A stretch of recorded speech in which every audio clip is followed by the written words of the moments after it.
Three charges for Q, capital Q and small q are placed in a straight line of the length L at a point at distance 0, L by 2 and L respectively. What should be the Q in order to make the net force on small q to be 0? Option A -q, B -2q, C -q by 2, D 4q। तो देखिए बच्चों, इस तरह से ये question हमको दिया है कि तीन चार्ज हैं 4q, कैपिटल Q और स्मॉल q, और ये कुछ इन पॉइंट्स पे रखे हैं, मतलब 0, 0 समझो, ये 0 का L by 2, 0 और ये L, 0 मीन्स x एक्सिस पे ऐसे रखे हुए हैं। मतलब मैं कह सकता हूँ कि 4q से q की जो डिस्टेंस है ये कितनी है, ये L by 2 है, और 4q से जो ये डिस्टेंस है ये टोटल कितनी है, ये L डिस्टेंस है। तो सीधी सी बात है, ये L by 2, ये पूरी L, तो ये क्या बचेगी बच्चों, ये डिस्टेंस बचेगी L by 2। ये डिस्टेंसेस हमको पता चल गई। हमसे कहा जा रहा है if net force on the small q is 0। Small q पे नेट फोर्स क्या है बच्चों, 0 है। यहाँ पे F नेट कितना हो जाना है, F नेट हो जाना है 0। तो हमको इस सिचुएशन में कैपिटल Q का मैग्नीट्यूड यहाँ पे फाइंड करना। देखिए बच्चों, ये +4q है, ये +q है, तो इसकी वैल्यू हमको फाइंड करनी है, जिसके लिए स्मॉल q पे लगने वाला नेट फोर्स 0 हो जाए। तो पहले तो हमको ये देखना चाहिए कि स्मॉल q पे कौन कौन अपना फोर्स लगाएगा। कूलाम्स लॉ पर बेस्ड एक क्वेश्चन होगा। तो पहले यहाँ पे लिखेंगे कि +q पे कौन कौन अपना फोर्स लगाएगा। देखो, एक तो ये कैपिटल Q लगाएगा और एक ये 4q लगाएगा, ये दोनों ही इस पे फोर्स अपना लगाएंगे। तो यहाँ पे लिखेंगे क्या, force acting at small q due to 4q charge. ये कंफर्म है कि ये 4q भी प्लस का है, ये भी प्लस का है, तो ये तो रिपेल करेंगे। तो सीधी सी बात है कि इनके बीच लगने वाला फोर्स रिपल्सन फोर्स होगा, और इसकी वैल्यू क्या होगी, ये होगी k q1 q2 अपान डिस्टेंस का square.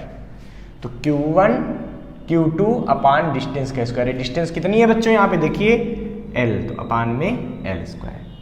This is force 1, F1 हो गया। ठीक है, अब लिखेंगे कि फोर्स एक्टिंग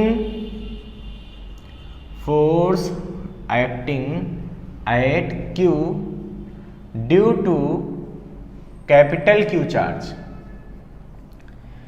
तो कैपिटल Q चार्ज से फोर्स कितना लगेगा, ठीक है, तो सीधी सी बात है, ये लगेगा F2 बराबर K capital Q small q अपान डिस्टेंस का स्क्वायर। तो ये डिस्टेंस है, ये डिस्टेंस कितनी है बच्चों, डिस्टेंस यानी कि L by 2 का होल स्क्वायर। मीन्स F2 की वैल्यू आ जाएगी 4, ये देखो 2 2 4 ऊपर चला गया, 4K Q capital Q upon L square. This is equation number 2। अब बच्चों का आ जा रहा है कि the net force at +q should be 0। ये कैसे हो सकता है, तो यहाँ पे लिखेंगे कि for net force at Q is 0, F1 should be equal to F2 and should be opposite to each other. देखो, F1 अगर इधर लगता है तो F2 कहाँ लगना चाहिए, अपोजिट में। क्यों, तभी तो एक दूसरे को ये कैंसिल कर पाएंगे। अगर सेम डायरेक्शन में लगे तो अभी रिजल्टेंट 0 मिल ही नहीं सकता दो फोर्सेस का। इसका मतलब है कि F1 और F2 बराबर होने चाहिए, एंड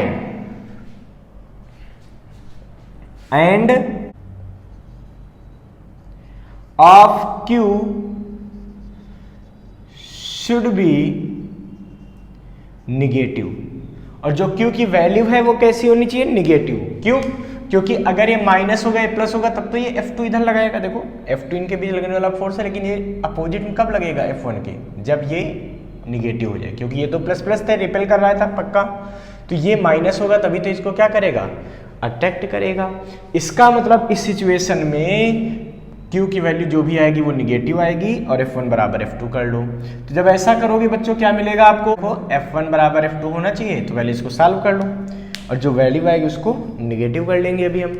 तो क्या होगा, देखो F1 के 4q square upon L square बराबर F2 की वैल्यू क्या है 4kq कैपिटल Q अपान एल स्क्वायर। देखिए बच्चों एल स्क्वायर से एल स्क्वायर कैंसिल हो गया, क्यू स्क्वायर से एक क्यू कैंसिल हो जाएगा, के से के कैंसिल हो जाएगा, 4 से 4 कैंसिल हो जाएगा, तो इधर बचा क्यू उधर बचा capital Q. So the value of Q should be equal to small Q and this should be negative, thus value of capital Q is minus Q क्योंकि फोर्स अपोजिट में लगाना है। ठीक है, इसका मतलब कैपिटल क्यू की वैल्यू क्या होनी चाहिए माइनस क्यू होनी चाहिए। इसका मतलब यहाँ पे जो ऑप्शन आपको दिए गए हैं उनमें से ए ऑप्शन बिल्कुल करेक्ट होगा, so option A will be correct. Okay बच्चों।